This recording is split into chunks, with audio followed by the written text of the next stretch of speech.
गुरु प्यारी साध संगत जी, आप सभी को प्यार भरी राधा स्वामी जी। साध संगत जी, आज हम आपको एक ऐसी साखी सुनाने जा रहे हैं जो न केवल आपके दिल को छू जाएगी, बल्कि आपके भीतर गरीब, बीमार और लाचार लोगों की सेवा करने की प्रेरणा भी जगाएगी।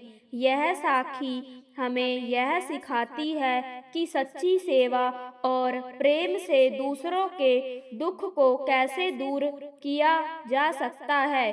साध संगत जी, हमारे बाबा जी हमेशा करुणा और सेवा के प्रतीक रहे हैं। उनकी यह साखी उनकी महानता और सेवा भावना को उजागर करती है।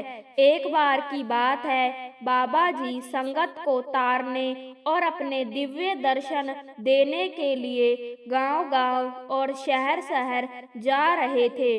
बाबा जी ने एक गांव के बाहर एक टूटी फूटी हुई झोपड़ी देखी और बोले, यह किसकी झोपड़ी है? तो एक सेवादार ने कहा, बाबा जी, यह एक बीमार बुजुर्ग की झोपड़ी है। उस बुजुर्ग को कुष्ठ रोग हो गया था। उसके परिवार के लोगों ने उन्हें उनके ही घर से बाहर निकाल दिया था। सारे गांव के लोग और उसके परिवार के लोग उससे बहुत नफरत करते थे। कोई भी उसके पास नहीं आता है। कभी किसी को उस पर दया आ जाती है तो उसे खाने के लिए थोड़ा बहुत कुछ दे देते हैं, अन्यथा वह भूखा यहीं झोपड़ी में पड़ा रहता है। बाबा जी झोपड़ी में उस बुजुर्ग के पास गए और कहा, भाई, क्या हम अंदर आ सकते हैं? वह बुजुर्ग बीमार कुछ भी नहीं बोला। बाबा जी उससे बोले, भाई, अगर तुमको कोई परेशानी ना हो तो क्या हम आज रात आपकी झोपड़ी में गुजार सकते हैं? वह बुजुर्ग बीमार कोढ़ी हैरान हो गया, क्योंकि उसके पास तो कोई भी आना तो क्या, खड़ा भी नहीं होना चाहता था। फिर उस बीमार के घर में रहने के लिए कोई कैसे राजी हो गया? वह बीमार बुजुर्ग अपने कुष्ठ रोग से इतना परेशान था कि चाहकर भी वह कुछ बोल ना सका। सिर्फ वह बाबा जी का नूरी स्वरूप ही देखता रह गया। बाबा जी के स्वरूप को लगातार देखते देखते ही उसके शरीर में काफी बदलाव आने लग गए। फिर भी वह कुछ बोल नहीं पा रहा था। बाबा जी के दर्शनों से ही उसके आधे दुख कट गए थे। बाबा जी आराम से झोपड़ी में बैठ गए। बाबा जी के साथ में एक पाठी भी था। बाबा जी ने उसको कहा, तुम शब्द पढ़ो। पाठी ने शब्द पढ़ा तो बाबा जी ने उस झोपड़ी में बैठकर शब्द का अर्थ बताते हुए सत्संग करना शुरू कर दिया। वह बुजुर्ग आदमी बड़े ध्यान से बाबा जी का सत्संग सुनता रहा। जैसे ही सत्संग समाप्त हुआ तो उस कोढ़ी के दोनों हाथ अपने आप आपस में जुड़ गए, जो पहले कभी ठीक से हिलते भी नहीं थे। फिर उस कुष्ठ रोगी ने बाबा जी को राधा स्वामी किया और बाबा जी के चरणों में अपना माथा टेका। बाबा जी ने उस गरीब बीमार आदमी से पूछा, और ठीक हो भाई, तुमने यहाँ पर गांव के बाहर यह झोपड़ी क्यों बना रखी है?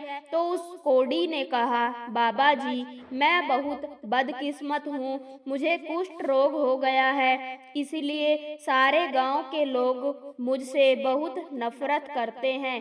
गांव का कोई भी आदमी मुझसे बात तक नहीं करना चाहता। यहाँ तक कि मेरे परिवार वालों ने भी मुझे घर से बाहर निकाल दिया है। मैं बहुत नीच आदमी हूँ, इसलिए कोई मेरे पास नहीं आता, क्योंकि उनको डर है कि कहीं उनको भी यह बीमारी ना लग जाए। उसकी बात सुनकर बाबा जी ने उसे बड़े प्यार से कहा, भाई, नीच तो वह लोग हैं जिन्होंने तुम जैसे रोगी पर दया नहीं की और ना ही तुम्हारा कोई इलाज करवाया।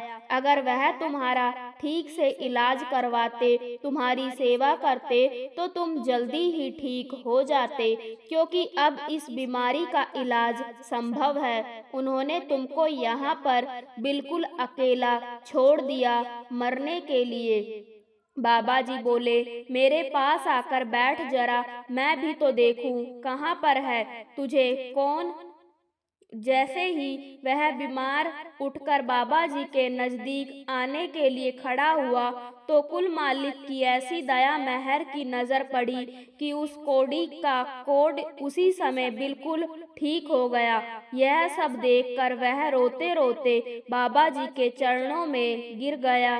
बाबा जी ने उसे उठाया और प्यार से अपने गले से लगा लिया और कहा, भाई प्रभु का सिमरन करो, सत्संग सुनो और गरीब लाचार बीमार लोगों की सेवा करो, बाकी सब उस मालिक पर छोड़ दो, वह जो भी करेंगे अच्छा ही करेंगे। साध संगत जी, बाबा जी का वहाँ उस गांव तक जाना तो सिर्फ एक बहाना था। उन्होंने तो केवल उस सत्संगी का कुष्ठ रोग मिटाना था। यह सब देखकर गांव के बहुत सारे लोग वहां पर भी इकट्ठा हो गए और सभी बाबा जी का हाथ जोड़कर शुक्र करने लगे।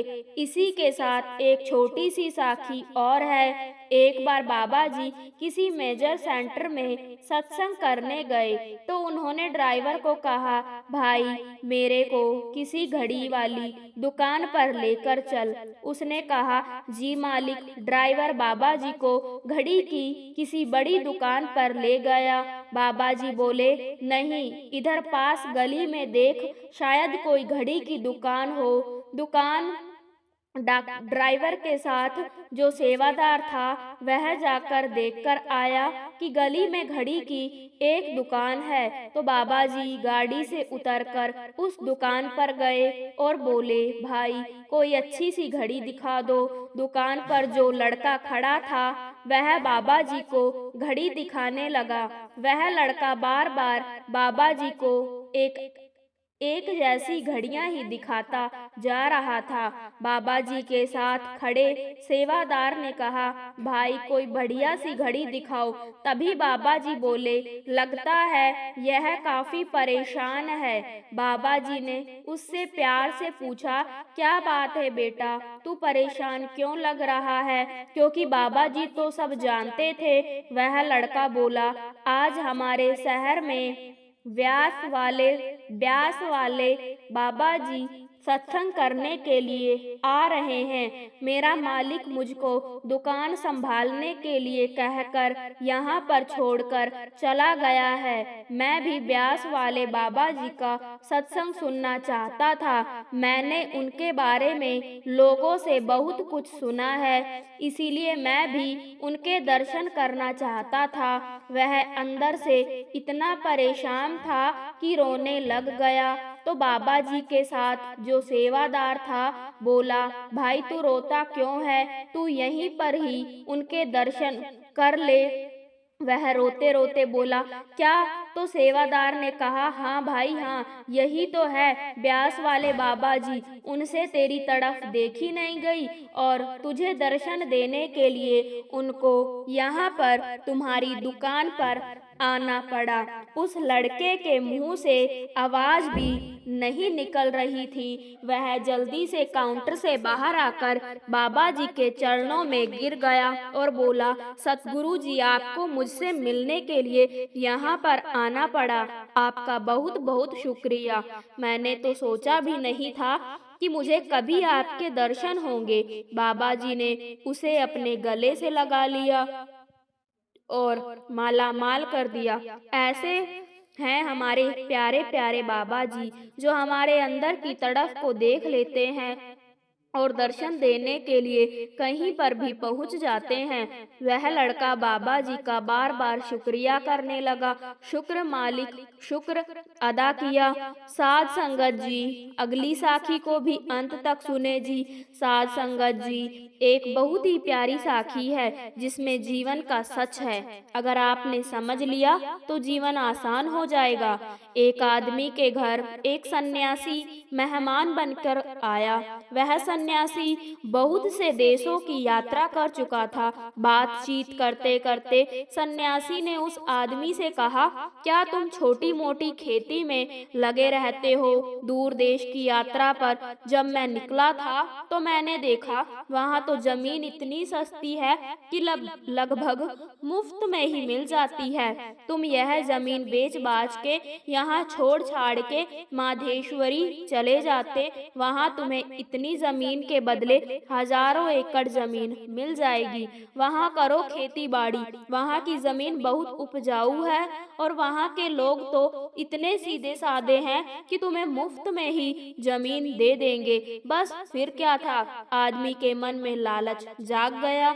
उसने दूसरे ही दिन अपनी सारी जमीन बेच डाली और माधेश्वरी की राह पकड़ ली। जब वह माधेश्वरी पहुंच गए तो उन्होंने वहां जाकर देखा कि वहां के लोग तो सच में बहुत सीधे साधे थे। उस आदमी ने माधेश्वरी आने का उनको रीजन बताया। उन लोगों ने उत्तर दिया, यहाँ जमीन खरीदने का एक ही तरीका है कि जितना पैसा तुम अपने साथ लेकर आए हो वह यहाँ रख दो और कल सुबह सूरज उगने से पहले यहाँ आ जाना। सूरज उगते ही तुम जमीन घेरने के लिए निकल पड़ना और सांझ को सूरज ढलने के साथ तुम यहीं पहुंच जाना जहां से तुमने शुरुआत की है।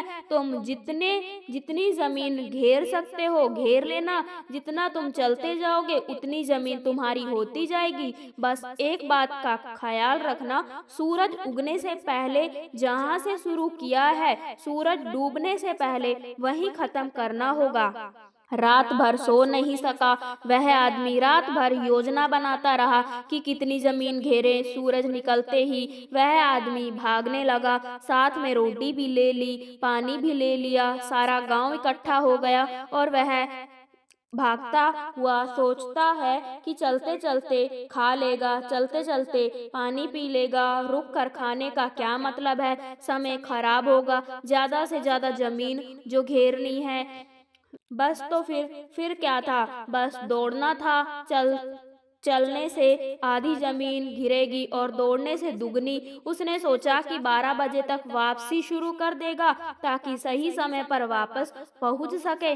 12 बज गए, 1 भी बज गया, मीलों चल चुका था। ना लालच का अंत हो रहा था ना उपजाऊ जमीन का। सोचा एक ही तो दिन की बात है, आज की ही तो मेहनत है, फिर ज्यादा से ज्यादा जमीन होगी मेरी। ना भोजन किया ना पानी पिया, बस दौड़ता ही रहा। भोजन करता भी तो कैसे करता, उतनी जमीन का नुकसान जो हो जाता। जीवन भर भोजन ही तो करना है, पानी ही तो पीना है, पीते रहेंगे। उसने खाना फेंक दिया, पानी भी फेंक दिया। हाय रे इंसान की लालसा। 2 भी बज गए। अब याद आया उसे कि लौटना भी है वापस उसी जगह जहां से शुरू किया था। लौटने के लिए हिम्मत बची ही नहीं। अब घबराहट भी होने लगी, सारी ताकत झोंक दी वापस लौटने में, पर ताकत तो खत्म होने के करीब थी। वह हाफ रहा था, घबरा रहा था, सोच रहा था कि पहुंच पाऊंगा या नहीं। सूरज डूबने से पहले वह पागल होकर दौड़ा, सब दांव पर लगा दिया। सूरज डूबने लगा। अब गांव की वह रेखा ज्यादा दूर नहीं थी जहां से शुरुआत की थी। गांव के लोग भी दिखाई पड़ रहे थे। वह आवाजें लगा रहे थे, उत्साह बढ़ा रहे थे, आ जाओ, ले लो सारी जमीन, बस छू लो उस रेखा को जहां से शुरू किया था। उसने सारा दम लगा दिया। वह भागा, जी जान से भागा। सूरज डूब रहा था। सूरज डूबते डूबते क्षितिज पर आ गया। दूसरी तरफ वह आदमी रेखा के पास आ गया। कुछ 5-7 गज की दूरी ही रह गई थी कि वो आदमी घिसने लगा। जैसे ही उस आदमी ने अपना हाथ जमीन के उस टुकड़े पर रखा जहां से उसने भागना शुरू किया था, वहीं सूरज डूब गया। यहाँ सूरज डूबा और वहाँ उस आदमी की सांसें डूब गई। शायद दिल का दौरा पड़ गया था। गांव के लोग जोर जोर से हंसने लगे, कहने लगे, यह पागल आदमी ना जाने कहां से आ जाते हैं, यह आते ही रहेंगे और ऐसे ही मरते रहेंगे। अभी तक ऐसा कोई आदमी नहीं आया जो जमीन घेर कर जमीन का मालिक बन पाया हो। सब आते हैं लालच लेकर और सब कुछ दांव पर लगाकर यहीं खत्म हो जाते हैं। दोस्तों, यह कहानी हमारी कहानी है, हम सबकी जिंदगी की कहानी है। यही तो हम सब कर रहे हैं, दौड़ रहे हैं कि इतनी जमीन घेर लें। 12 भी बज जाते हैं, 2 भी बज जाते हैं, लौटने का समय भी हो जाता है। ना भूख की फिक्र है, ना प्यास की फिक्र, जीने का समय भी कहाँ है। पहले जमीन तो घेर लें, तिजोरी तो भर लें, बैंक में रुपया तो इकट्ठा कर लें, फिर जी लेंगे, फिर बाद में जी लेंगे। पर कोई जी नहीं पाता। जीने के लिए थोड़ी विश्रांति चाहिए, जीने के लिए थोड़ी समझ चाहिए। जीवन मुफ्त में नहीं मिलता, जीवन को जीने के लिए बोध चाहिए। कितनी प्यारी बात कही है किसी ने कि जिंदगी एक पल है जिसमें ना आज है ना कल है। जी लो इसे यह सोचकर कि यह हमारी जिंदगी का सबसे हसीन पल है। दोस्तों, भक्ति में अगर मन लगने लगे तो समझ लेना कि आपने भगवान को नहीं बल्कि भगवान ने आपको चुना है। यह जिंदगी है साहब, इम्तिहान ले लेकर तुम्हें खुद से लड़ना सिखा देगी। लोग अपने शरीर को सुंदर बनाने में लगे रहते हैं, पर आत्मा की सुंदरता शरीर की सुंदरता से कहीं ज्यादा महत्वपूर्ण है। शरीर तो नश्वर है, मिट्टी से बना है और मिट्टी में ही मिल जाता है, पर आत्मा अम्र है। इसलिए आत्मा की सुंदरता पर ध्यान दो। आत्मा की सुंदरता स्वयं को भगवान में लीन करने से मिलती है। जो अज्ञानी व्यक्ति होता है वह यह गलत फहमी पाल लेता है कि मैं करता हूँ, सभी कार्य मेरे द्वारा किए जा रहे हैं। ऐसे में उसमें अहंकार घेरा कर लेता है। परंतु इस सृष्टि में जो भी हो रहा है सब कुछ भगवान की इच्छा से हो रहा है। अज्ञानता के कारण व्यक्ति में जब अहंकार जन्म लेता है तो उसका पतन होना निश्चित है। जिंदगी में सही लोगों की तलाश कभी मत करो, आप ही सही बन जाओ। क्या पता आपको मिलकर किसी और की तलाश पूरी हो जाए। याद रखना, दूसरों से उम्मीद रखो तो हार जाओगे और खुद से उम्मीद रखोगे तो जीत जाओगे। इंसान समझ ही नहीं पाता कि जिन चीजों के पीछे वह भाग रहा है वह हमेशा के लिए नहीं रहने वाली। अगर कोई चीज शाश्वत है तो वह है आत्मा, हमारे मन का सुकून, हमारे मन की शांति, और बाकी जो कुछ भी है वह हमेशा रह ही नहीं सकता। जब आप कोई बुरा कार्य करते हो या अच्छा कार्य करते हो और आपको लगता है कि कोई नहीं देख रहा है, भगवान कहते हैं तुम तो कुछ भी कर रहे हो, मेरी दृष्टि सदैव तुम पर है। इसीलिए आप यह मत समझिए कि आप अकेले हैं, भगवान आपके साथ हमेशा होते हैं। एक बात हमेशा याद रखना, इज्जत कभी इंसान की नहीं होती, इज्जत हमेशा जरूरत की होती है। जरूरत खत्म तो इज्जत खत्म। जो इंसान हमेशा शिकायतों से भरा रहता है वह कभी खुश नहीं रह सकता, और जो इंसान हमेशा धन्यवाद के भाव से, हमेशा शुक्रिया के भाव से भरा रहता है वह हमेशा खुश रहता है। उस इंसान की जिंदगी में आपको सुकून और शांति दिखाई देगी। धरती पर आज तक एक भी ऐसा इंसान पैदा नहीं हुआ जिसकी जिंदगी में दुख ना आया हो, वह चाहे दुनिया का सबसे अमीर इंसान हो या दुनिया का सबसे गरीब इंसान।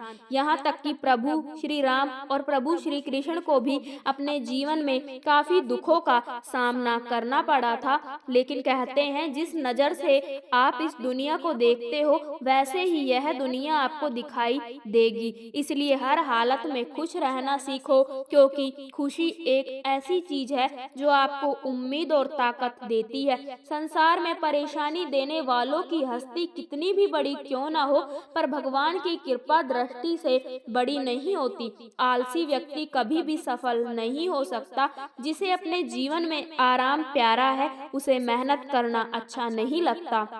भले वह व्यक्ति कैसे सफल हो सकता है। इसलिए अगर आप कोई काम करना चाहते हैं तो अभी से आलस्य त्याग दीजिए। अपने काम को कभी कल पर नहीं टालना चाहिए, क्योंकि वह व्यक्ति समय को महत्वपूर्ण ना समझकर उसे व्यर्थ में ही गंवाता है। अंत में उसके पास कुछ करने के लिए समय नहीं बचता। किसी भी व्यक्ति के अपने जीवन में सफल ना होने के सबसे मुख्य कारण होते हैं खुद पर भरोसा ना होना। जीवन में वही व्यक्ति सफल होता है जिसे खुद पर भरोसा हो। जिस व्यक्ति को खुद पर भरोसा नहीं है वह कभी भी सफल नहीं हो सकता।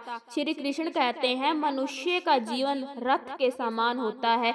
आज ग्रीष्म तो कल वर्षा, परसों शीत, तनिक संकट आया तो हम संयम खो बैठते हैं, तो तनिक अर्थ बदले तो हम अधीर हो जाते हैं। अपने आक्रोश, अपने क्रोध में हम उनसे ही संबंध बिगाड़ लेते हैं जो हमारे अपने होते हैं। हमें लगता है कि हमारे अपने हैं, उन्हें हम फिर से मना लेंगे, परंतु स्मरण रखिएगा, सदा ऐसा करना हमेशा संभव नहीं होता। सागर की ऊंची लहरों को तट सहता है, और यदि तट ही टूट जाए तो बाढ़ आ जाती है। हमारे संबंध दूध की भांति होते हैं। दूध ताप कर उबल सकता है, परंतु यदि उसमें खटास आ जाए तो फट भी जाता है, और फटे दूध को चाहे कितना भी कुछ भी कर लो, उसमें से माखन नहीं निकलेगा। इसलिए अपने संबंधों को संभाल कर निभाना चाहिए। श्री कृष्ण कहते हैं, जो व्यक्ति अपने अहंकार से भारी हो जाता है, जिसमें अभिमान भर जाता है, वह उस पत्थर की भांति हो जाता है जो भारी होने के कारण नदी की धारा में डूबकर अपना अस्तित्व खो देता है। अगर किसी लक्ष्य, खुशी या सफलता की प्राप्ति में लंबा समय लग रहा है, प्रतीक्षा की अवधि अधिक है, तो हो सकता है आपकी अपेक्षा से ज्यादा आपको मिलने वाला है। अपने कर्म पर अडिग रहिए और विश्वास रखिए उस ईश्वर पर जो आपके कर्म की परीक्षा ले रहा है। जो लोग जीवन को भूतकाल और अतीत के भरोसे छोड़ देते हैं, उन्हें श्री कृष्ण सावधान करते हैं। जीवन का अर्थ ना भूत है ना भविष्य, जीवन केवल और केवल वर्तमान है। इसलिए वर्तमान में अपने जीवन का आनंद उठाइए। श्री कृष्ण कहते हैं, संगति या साथ, मित्र या साथी मनुष्य के व्यक्तित्व के लिए सबसे महत्वपूर्ण होते हैं। ना चाहते हुए भी उसका व्यक्तित्व संगत की भांति हो जाता है। मान लीजिए एक पात्र में जल, दूसरे में दूध और तीसरे में मलिन कीचड़ रखा हुआ है। यदि इस जल को दूध में मिला दे तो यह जल दूध बन जाता है, और यदि इसी जल को हम मलिन कीचड़ में मिला दे तो यह कीचड़ बन जाएगा। ऐसी कोई युक्ति नहीं कि जल बिना घुले मिले दूध में अपना अस्तित्व बनाए रखे या उससे अलग रहे। और ठीक ऐसा ही मनुष्य के जीवन में भी होता है। यदि एक गुणन व्यक्ति गुणवान की संगत में बैठे तो लोग गुणवान समझेंगे और उसे सम्मान का पात्र समझा जाएगा, और यदि एक गुणवान व्यक्ति गुणन की संगति में जा बैठे तो उसे भी तिरस्कार मिलता है। इसलिए अपने जीवन में सदैव संगति सोच समझकर सावधानी से चुनिए। हे भगवत गीता में श्री कृष्ण बताते हैं कि जो इंसान दूसरों को खेदता है, दूसरों के साथ छल करता है, उस इंसान का अंत बहुत बुरा होता है। दुर्योधन ने पांडवों को जीवन भर दुख दिया, तकलीफ दी, उनके साथ छल किया, हर कदम पर उन्हें धोखा दिया, कभी ईमानदारी के साथ नहीं चल पाया, और उसका ऐसा परिणाम हुआ कि दुर्योधन के दल का हर एक बड़ा योद्धा छल के द्वारा ही मारा गया, क्योंकि जो जैसा कर्म करेगा उसे वैसा ही फल मिलेगा। तो दुर्योधन ने जैसा कर्म किया था उसको वैसा ही फल मिला। सारा जीवन उसने लोगों को दुख दिया, छल किया, तो अंत में उसकी स्वयं की मृत्यु भी एक छल से ही हुई। इसीलिए श्री कृष्ण कहते हैं कि अगर कोई इंसान स्वयं को बहुत ज्यादा चालाक समझता है कि दूसरे को दुख देकर, तकलीफ देकर उसने दूसरे को बेवकूफ बना दिया, तो याद रखना एक दिन उसके जीवन में भी ऐसा कोई आएगा जो उसको भी धोखा देकर चला जाएगा। क्योंकि कर्म ऐसी चीज है जो सबके चेहरे याद रखता आता है। जो जैसा कर्म करता है उसे वैसा फल भोगना ही पड़ता है। भगवत गीता में श्री कृष्ण कहते हैं, मनुष्य तू कभी भी अपने धन का, अपने पद का और अपने बल का अभिमान मत कर। दुर्योधन को बहुत अभिमान था कि मेरे पास भीष्म पितामह है, द्रोणाचार्य हैं और कर्ण जैसा बड़ा योद्धा मेरे पास है। इन पांडवों को तो मैं ऐसे ही मसल कर रख दूंगा। उसे अपने धन का अभिमान था और अपने पद और शक्ति का बहुत अभिमान हो गया था, लेकिन वही अहंकार, वही अभिमान ही एक दिन उसके स्वर्णाश का कारण बन गया। जो लोग अपने पैसे का अहंकार करते हैं, अपनी शक्ति का अहंकार करते हैं, दूसरों को नीचा दिखाने की कोशिश करते हैं, दूसरों को दुख पहुंचाते हैं, एक ना एक दिन उनका वही अहंकार, वही अभिमान उनका सर्वनाश कर देता है। एक बात हमेशा याद रखें कि जीवन में आप चाहे कितने भी सफल हो जाएं, चाहे कितने भी बड़े इंसान क्यों ना बन जाएं, लेकिन उसका अहंकार, उसका अभिमान दूसरों को कभी ना दिखाएं। अपनी खुशी और अपना दुख हर किसी के आगे बताना नहीं चाहिए, क्योंकि दुनिया में लोग आपकी खुशी पर भी नजर लगा देते हैं, आपकी खुशी से जलने लगते हैं और आपके दुख में आपकी हंसी उड़ाने में लग जाते हैं। इस दुनिया में आपकी खुशी से कोई दूसरा इंसान खुश नहीं होता है, बल्कि लोगों में जलन पैदा होती है। इसलिए अपना हर दर्द, हर सुख, हर दुख सबको दिखाना जरूरी नहीं है। लोग तो इसी के लिए बैठे हैं, दुखी इंसान को और दुखी करने के लिए, और जो खुश है उसको दुख तक पहुंचाने के लिए। अपने मन की बात, अपने मन की हालत अपने तक ही रखें। सिर्फ उस इंसान से बताएं जिस इंसान में समझने की समझ हो।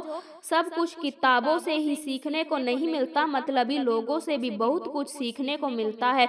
गलती उसी से होती है जो मेहनत से काम करता है। नाकाम जिंदगी तो दूसरों की बुराई खोजने में ही खत्म हो जाती है। बोलना सीखे, वरना जिंदगी भर सुनना पड़ेगा। उड़ने में कोई बुराई नहीं है, मगर उतना ही उड़े जहां से जमीन साफ दिखाई देती हो। सिर्फ वह लोग आपकी परवाह करते हैं जो आपको तब भी सुन सकते हैं जब आप चुप होते हैं। चिंता उतनी करिए जितने में काम हो जाए, उतना नहीं कि जिंदगी तमाम हो जाए। आप अपने शब्द को चाहे जितनी भी समझदारी से बोलिए, लेकिन सुनने वाला अपनी योग्यता और अपने मन के विचारों के अनुसार ही उसका मतलब निकालता है। कहानी जिंदगी की यही है कि इसमें मनचाहा किरदार नहीं मिलता। आपकी मुस्कान आपके चेहरे पर भगवान के हस्ताक्षर है। उसे अपने आंसुओं से ढलने या क्रोध से मिटने ना दे। दिल साफ होगा तो हर गुनाह माफ होगा। हिसाब तुम्हारी कमाई का नहीं, तुम्हारे कर्मों का होगा। एक नियम रखो, सीधा बोलो, सच बोलो और मुंह पर बोलो। और अपने होंगे वह समझ जाएंगे और जो पराये होंगे वह दूर हो जाएंगे। समय कब रंग बदलता है यह कोई नहीं जानता, क्योंकि प्रभु श्री राम को जिस रात राज्य मिलने वाला था, सुबह वनवास मिल गया। जिंदगी का रास्ता बना बनाया नहीं मिलता, स्वयं को बनाना पड़ता है। जिसने जैसा रास्ता बनाया उसको वैसी ही मंजिल मिलती है। उन लोगों के सामने हमेशा खुश रहो जो आपको पसंद नहीं करते, क्योंकि आपकी खुशी उन्हें चैन से जीने नहीं देगी। अच्छी सूरत से ज्यादा मायने रखता है आपका अच्छा स्वभाव। सूरत तो उम्र के साथ बदल जाती है, लेकिन अच्छा स्वभाव आपका जिंदगी भर साथ देगा। जिंदगी का यही कड़वा सच है कि जब आपके पास पैसा होता है तब हजारों लोग आपको पहचानते हैं, आपके साथ दोस्ती करना चाहते हैं। अगर यही पैसा चला जाए तो आपको कोई नहीं पहचानने गा। इसीलिए शायद कहा जाता है कि गरीब लोगों का कोई रिश्तेदार नहीं होता, जबकि अमीर के घर में रिश्तेदारों का दरबार लगता है। सफलता की असली कीमत सिर्फ मेहनत और समय होता है। जितना बड़ा आपका सपना होगा, उतनी ही मेहनत और समय आपको उन चीजों में देना पड़ेगा। आप सिर्फ उस बात के जिम्मेदार होते हैं जो आपने कही है, उसके नहीं जो लोगों ने समझा है। जिंदगी में हम कितने सही और कितने गलत हैं, यह सिर्फ दो ही शख्स जानते हैं, एक परमात्मा और दूसरी आपकी अंतरात्मा। कुछ रास्तों पर आप अकेले ही चलते हैं, ना कोई परिवार, ना कोई दोस्त, ना कोई साथी, बस आप और आपकी हिम्मत। दुनिया भर की अच्छी चीजों को छोड़कर जो इंसान सिर्फ नकारात्मक बातों पर ध्यान देता है, वह उस मक्खी की तरह होता है जो पूरे जिस्म को छोड़कर सिर्फ जख्मों पर बैठती है। अगर जिंदगी में कामयाब होना है तो यह बात हमेशा याद रखो, पाँव फिसल जाए पर जुबान कभी फिसलने मत देना। आपने चुंबक को तो देखा ही होगा, कैसे वह लोहे की ओर आकर्षित होती है और कैसे वह लोहे को अपनी ओर आकर्षित करती है, क्योंकि उसके स्वभाव में ही आकर्षण है। हम सबके भीतर भी एक ऐसा ही चुंबक होता है, विचारों का चुंबक, जो सदा अपने ही जैसे विचारों को आकर्षित करता है। हम जो बोलते हैं वही करते हैं, उसी प्रकार हम जो सोचते हैं वैसा ही पाते हैं। कोई साधु ईश्वर का नाम जपता है तो उसे ईश्वर मिल जाता है, अर्थात फल हमारी सोच पर ही निर्भर करता है। इसीलिए हमेशा सकारात्मक सोचिए। कहते हैं सब्र कोई कमजोरी नहीं होती, बल्कि यह वह ताकत होती है जो सभी में नहीं होती। दुआएं कभी खाली नहीं जाती, बस सही वक्त पर कबूल होती है। मनुष्य अपने विश्वास से निर्मित होता है, जैसा वह विश्वास करता है वैसा ही वह बन जाता है। हर चीज की नकल की जा सकती है, लेकिन चरित्र और व्यवहार नहीं।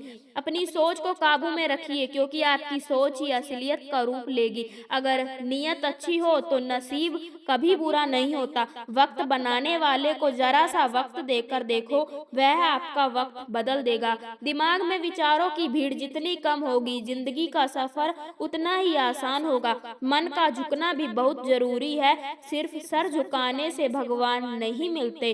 अगर आप उन बातों और परिस्थितियों की वजह से चिंतित हो जाते हैं जो आपके नियंत्रण में नहीं है, तो इसका परिणाम समय की बर्बादी और भविष्य का पछतावा है। आप दुख पर ध्यान देंगे तो हमेशा दुखी रहेंगे, आप सुख पर ध्यान देंगे तो हमेशा सुखी रहेंगे, क्योंकि आप जिस पर ध्यान देते हैं वही चीज सक्रिय हो जाती है। श्रीमद् भगवत गीता में भगवान श्री कृष्ण कहते हैं कि जिस तरह प्रकाश की ज्योति अंधेरे में चमकती है, ठीक उसी प्रकार सत्य भी चमकता है। इसलिए मनुष्य को हमेशा सत्य की राह पर चलना चाहिए। मृत्यु एक अटल सत्य है जिसे कभी बदला नहीं जा सकता। इस संसार का जब से निर्माण हुआ है तब से जन्म मृत्यु का चक्र चलता आ रहा है। कोई मनुष्य चाहे लाख चीज जान ले, चाहे वह पूरे जगत को जान ले, लेकिन अगर वह स्वयं को नहीं जान पाया तो वह अज्ञानी है। अगर कोई आपको ठुकरा दे तो बुरा मत मानना, क्योंकि वह वास्तव में आपकी कीमत नहीं जानता। बुरा वक्त गुजर जाता है, बस ऊपर वाले को हमारा सब्र आजमाना होता है। चेहरे पर हमेशा मुस्कान का यह मतलब नहीं कि जीवन में संघर्ष नहीं है, बस ऊपर वाले पर भरोसा ज्यादा है। जिंदगी में अगर कुछ बड़ा करना है तब दो चीज हमेशा याद रखना कि जो खोया है उसका गम नहीं, जो पाया है वह भी किसी से कम नहीं। खराब तबीयत से व्यक्ति उतना कमजोर नहीं होता, उससे ज्यादा वह नकारात्मक विचारों से थकता है। जिंदगी में हम कितने सही और कितने गलत हैं यह सिर्फ दो ही शख्स जानते हैं, परमात्मा और दूसरी हमारी अंतरात्मा। नकारात्मक विचारों को अपने मन में प्रवेश करने की अनुमति ना दो, क्योंकि यही वह चीज होती है जो हमारा आत्मविश्वास कम कर देती है। कामयाबी कुछ नहीं, बस एक नाकामयाब व्यक्ति के संघर्ष की कहानी होती है। आपके खिलाफ होने वाली बातों को खामोशी से सुन लीजिए, यकीन मानिए वक्त उन्हें बेहतर जवाब देगा। जिसने अपने को वश में कर लिया है उसकी जीत को देवता भी हार में नहीं बदल सकते। अगर लोग आपकी अच्छाई को आपकी कमजोरी समझते हैं तो यह उनकी समस्या है। आप आईना हो, आईना बने रहो। फिक्र वह करे जिनकी सूरत खराब है। श्रीमद् भगवत गीता में भगवान श्री कृष्ण कहते हैं कि हे अर्जुन, तुम्हारा क्या गया जो तुम रोते हो? तुम क्या लाए थे जो तुमने खो दिया? तुमने क्या पैदा किया था जो नष्ट हो गया? तुमने जो लिया यहीं से लिया, जो दिया यहीं पर दिया। जो आज तुम्हारा है कल किसी और का होगा, क्योंकि परिवर्तन ही संसार का नियम है और समय के साथ संसार में हर चीज परिवर्तन के नियम का पालन करती है। भगवान श्री कृष्ण कहते हैं कर्म योग ही वह योग है जिसके माध्यम से हम अपनी जीवात्मा से जुड़ पाते हैं। कर्म योग हमारे आत्मज्ञान को जागृत करता है। इसके बाद हम न केवल अपने वर्तमान जीवन के उद्देश्यों को बल्कि जीवन के बाद की अपनी गति गति का पूर्वाभास प्राप्त कर सकते हैं। इस योग में कर्म के द्वारा ईश्वर की प्राप्ति की जाती है। श्रीमद् भगवत गीता में कर्म योग को सर्वश्रेष्ठ माना गया है। गृहस्थ और कर्मठ व्यक्ति के लिए यह योग अधिक उपयुक्त है। कर्म योग सिखाता है कि कर्म के लिए कर्म करो और आसक्ति रहित होकर कर्म करो। कर्म योगी इसलिए कर्म करता है कि कर्म करना उसे अच्छा लगता है और इसके परे उसका कोई हेतु नहीं है। कर्म योगी कर्म का त्याग नहीं करता, वह केवल कर्म फल का त्याग करता है और जनित दुखों से मुक्त हो जाता है। उसकी स्थिति इस संसार में एक दाता के समान है और वह कुछ भी पाने की कभी चिंता नहीं करता।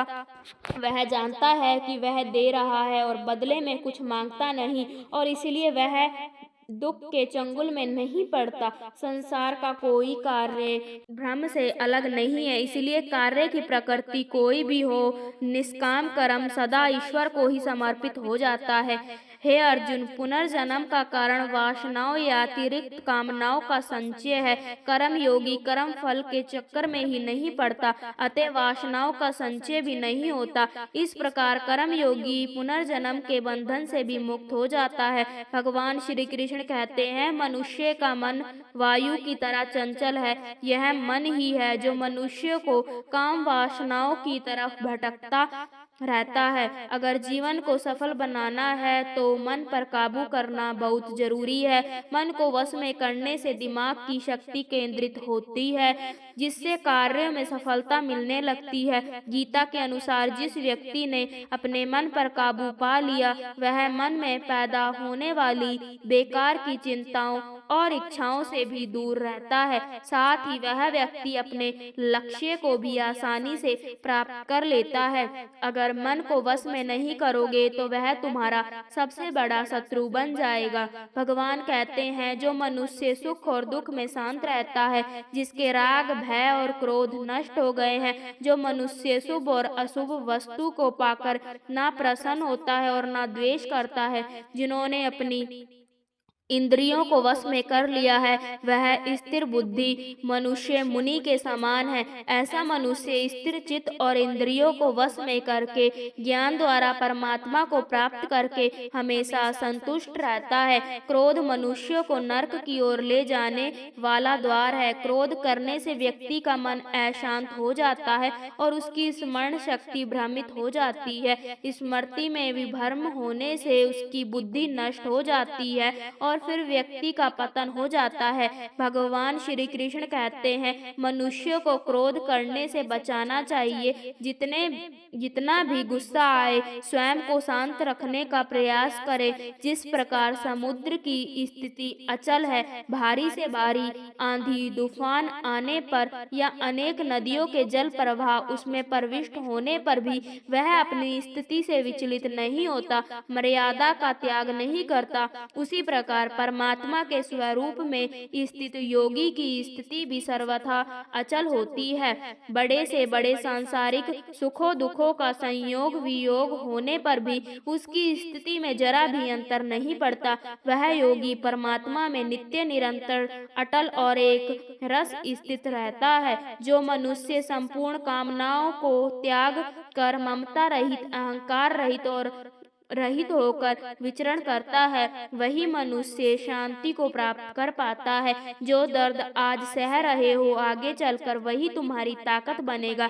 मुसीबत में अगर मदद मांगना हो तो सोचकर मांगना, क्योंकि मुसीबत थोड़ी देर के लिए ही होती है और एहसास जिंदगी भर का। तजुर्बे उम्र से नहीं बल्कि हालातों से आते हैं। जमाने में आए हो तो जीने का हुनर भी रखना। दुश्मन से कोई खतरा नहीं, बस अपनों पर नजर रखना। रात भर गहरी नींद आना इतना आसान नहीं, उसके लिए दिन भर ईमानदारी से जीना पड़ता है।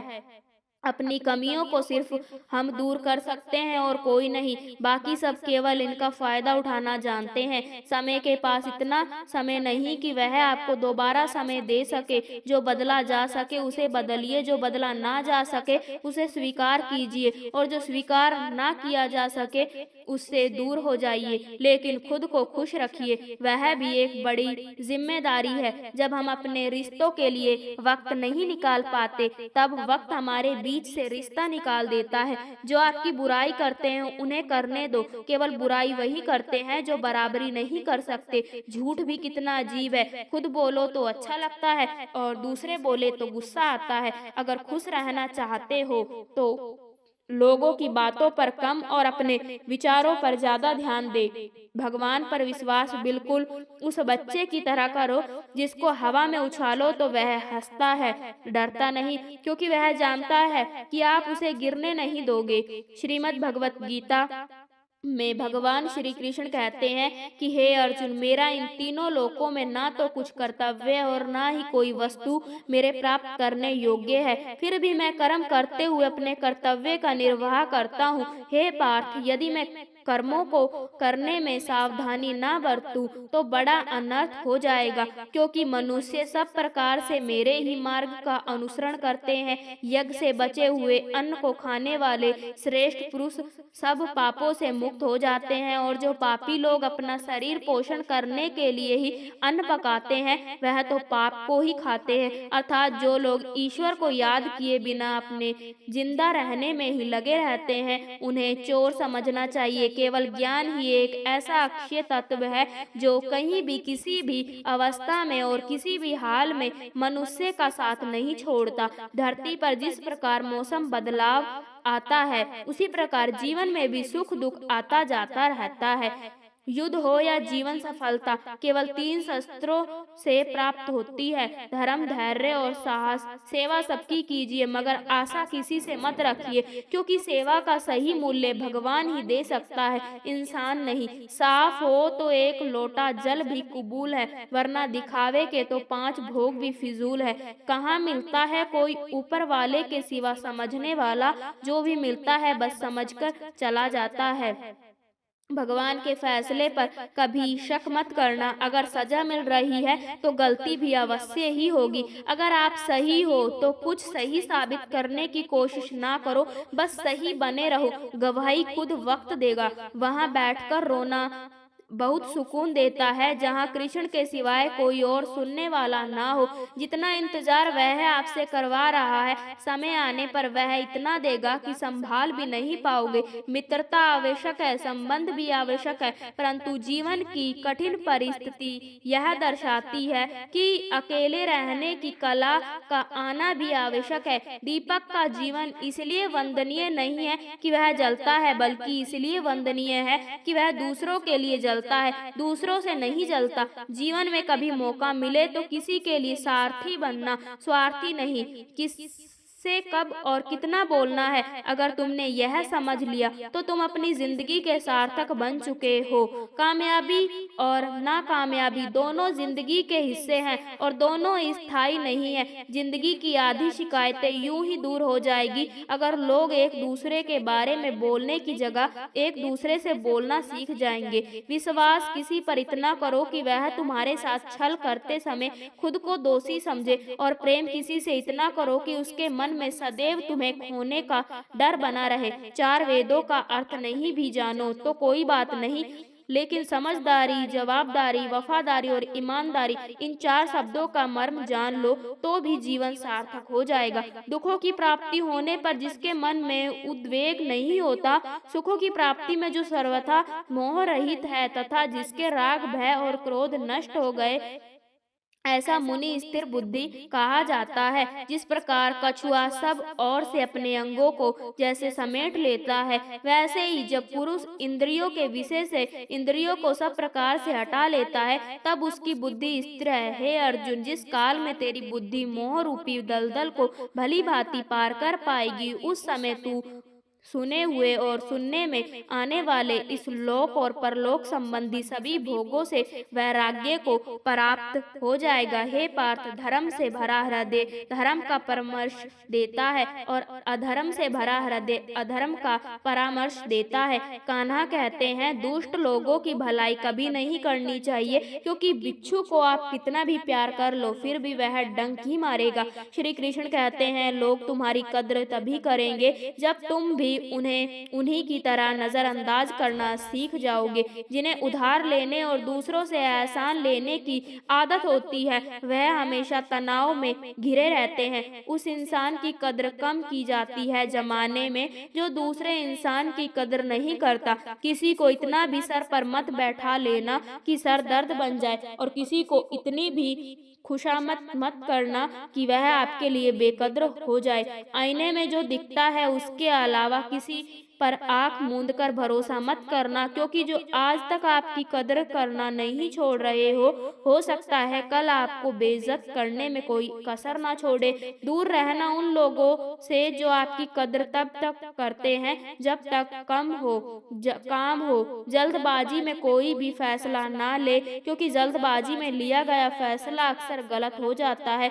अपने पंखों पर भरोसा रखकर हवाओं के भरोसे तो पतंगे उड़ा करती है। यहाँ गरीब जमीन पर पड़ी रोटी भी हंसी खुशी खा लेता है, वहाँ अमीर हाथ से मिली रोटी की भी कद्र नहीं करता है। जो मिला नहीं उसे पाने की जिद जरूर करना, पर जो मिला है उसकी बेकदरी कभी मत करना। प्यार का असर उस रिश्ते में खत्म हो जाता है जहाँ एक दूसरे की कद्र करना कम हो जाता है। जिन्हें जो कहना है कहने दो, उनको हम नहीं वक्त जवाब देगा, क्योंकि भरोसा करता है तू गैरों पर जब चलना है अपने ही पैरों पर। जिन्हें नींद से प्यार है वह सुहाने सपने देखते रहते हैं, पर जिन्हें सपनों की कद्र है उन्हें नींद तक नहीं आती। जहाँ रहने के लिए घर मिल जाए पर घर लोगों से कद्र ना मिले, ऐसे घर पर रहने से अच्छा सड़क पर रहना है। श्रीमद् भगवत गीता में भगवान श्री कृष्ण कहते हैं कि हे अर्जुन, जो ना कभी हर्षित होता है, ना किसी से द्वेष करता है,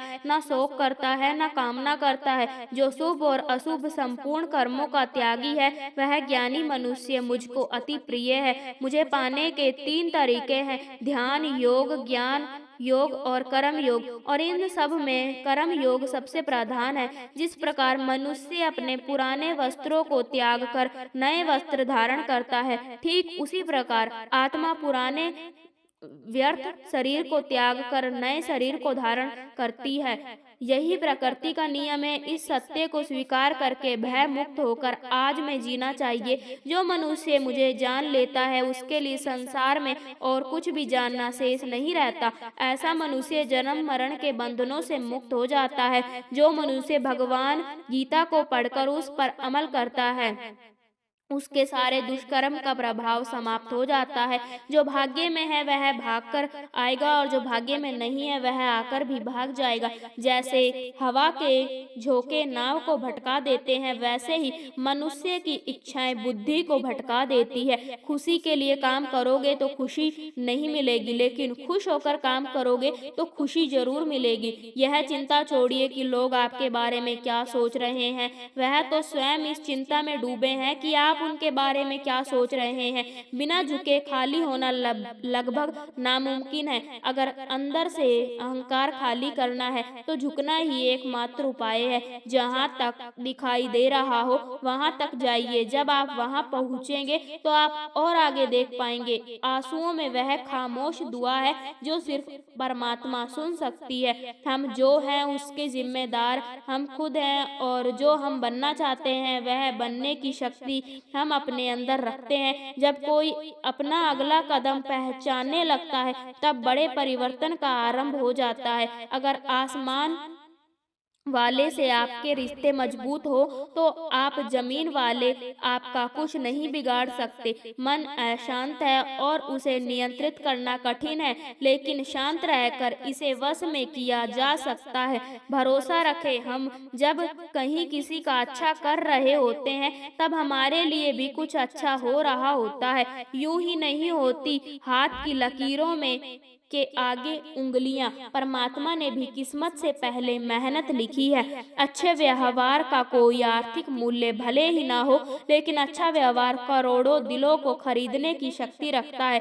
संयम हमारे चरित्र की कीमत बढ़ाता है, परंतु सच्चे मित्र और परिवार हमारे जीवन की कीमत बढ़ाते हैं। श्रीमद् भगवत गीता में भगवान श्री कृष्ण कहते हैं कि हे अर्जुन, वो जो वास्तविकता में मेरे उत्कृष्ट जन्म और गतिविधियों को समझता है वह शरीर त्यागने के बाद पुनः जन्म नहीं लेता और मेरे परम धाम को प्राप्त होता है। वह व्यक्ति जो सभी इच्छाएं त्याग देता है और मैं और मेरा की लालसा और भावनाओं से मुक्त हो जाता है, उसे अपार शांति की प्राप्ति होती है। जिस मनुष्य के अंदर ज्ञान की कमी होती है और ईश्वर में श्रद्धा नहीं होती, वह मनुष्य जीवन में कभी भी आनंद और सफलता को प्राप्त नहीं कर पाता।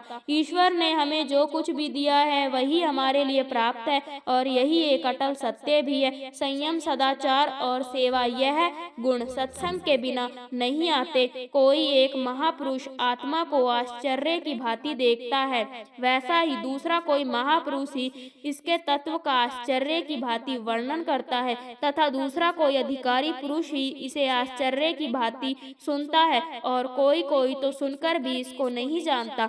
श्री कृष्ण भगवान कहते हैं, दुख सुख को समान समझने वाले जिस धीर पुरुष को यह इंद्रिय और विषयों के संयोग व्याकुल नहीं करते, वह मोक्ष के योग्य होते हैं। कान्हा कहते हैं कि हमें किसी से भी अंधा प्यार नहीं करना चाहिए। हमारा किसी के प्रति अंधा प्यार हमें कभी भी आगे बढ़ने नहीं देता। खुद को इतना कमजोर मत होने दो कि तुम्हें किसी के एहसान की जरूरत पड़ जाए। जीत निश्चित हो तो अर्जुन हर कोई बन सकता है, किंतु जब मृत्यु निश्चित हो तो अभिमन्यु बनने के लिए साहस चाहिए। लोगों को इम्प्रेस करने की कोशिश मत कीजिए, आप खुद को इम्प्रूव कीजिए, लोग अपने आप इम्प्रेस हो जाएंगे। कहते हैं, अगर जिंदगी का हर दाव जीतना चाहते हो तो बल से ज्यादा बुद्धि का उपयोग करना सीखो, क्योंकि बल लड़ना सिखाता है और बुद्धि जीतना सिखाती है। कभी पीठ पीछे आपकी बात चले तो घबराना मत, क्योंकि बात उन्हीं की होती है जिनमें कोई खास बात होती है। अहंकार के अंधे इंसान को ना तो अपनी गलतियां दिखाई देती है और ना ही दूसरे इंसानों में कुछ अच्छाई दिखाई देती है। जो लोग दूसरों को हर समय नीचा दिखाते रहते हैं, उनको यह एहसास नहीं है कि वह ऐसा करके खुद कितना नीचे गिर रहे हैं। अनुमान मन की कल्पना है और अनुभव जिंदगी का सबक। सच्ची खुशी तभी होती है जब आपकी सोच, कथन और कर्म में समानता हो। जीवन में कभी निराश नहीं होना चाहिए, क्योंकि कमजोर आपका वक्त हो सकता है, आप नहीं। जैसे तेल समाप्त हो जाने पर दीपक बुझ जाता है, उसी प्रकार कर्म के क्षीण हो जाने पर भाग्य भी नष्ट हो जाता है। अगर आप राजा की तरह जीना चाहते हैं तो पहले आपको गुलाम की तरह मेहनत करनी होगी। एक बात का ध्यान अवश्य रखें, आपका सपना जितना बड़ा होगा, संघर्ष भी उतना ही कठिन होगा। अगर लोग आपकी कॉपी करने लगे तो समझ लीजिए आप कामयाबी के बहुत करीब हैं। कोशिश हमेशा आखिरी सांस तक जारी रखनी चाहिए। मंजिल मिले या तजुर्बा मिले, दोनों ही अनमोल है। जिंदगी बहुत हसीन है, कभी हंसाती है तो कभी रुलाती है, लेकिन जो जिंदगी की भीड़ में खुश रहता है उसी के आगे सर झुकता है। अपने सबसे खास से धोखा खाने के बाद लोग चाहकर भी किसी पर संपूर्ण भरोसा नहीं कर पाते। यही सत्य है। मनुष्य अपने जीवन को सरलता से जी सकता है, पर फिर भी वह कभी सरल जीवन जी ही नहीं पाता। वह हमेशा चिंताओं से घिरा रहता है, भूतकाल की बातों को सोचकर परेशान होता रहता है। वह ना तो अपने जीवन को सही तरह से जी पाता है और ना ही मृत्यु को गले लगा पाता है। ज्ञानी व्यक्ति ना तो मरने वाले का शोक करते हैं और ना ही उनका शोक करते हैं जो अब भी जिंदा है, क्योंकि वह जानते हैं जो मर गया वह फिर से जन्म लेगा और जो जिंदा है वह एक ना एक दिन जरूर मरेगा। कर्म का नियम कहता है कि प्रत्येक घटना का एक कारण और प्रभाव होता है। समान रूप से किए गए कार्य के परिणाम अलग अलग हो सकते हैं। साध संगत जी, अगर आपको आज का यह वीडियो अच्छा लगा हो तो कमेंट में जरूर बताइएगा और आपको इस वीडियो से क्या सीखने को मिला यह भी जरूर बताइएगा। और चैनल को सब्सक्राइब कर कमेंट में राधा स्वामी जरूर लिखे जी। राधा स्वामी जी।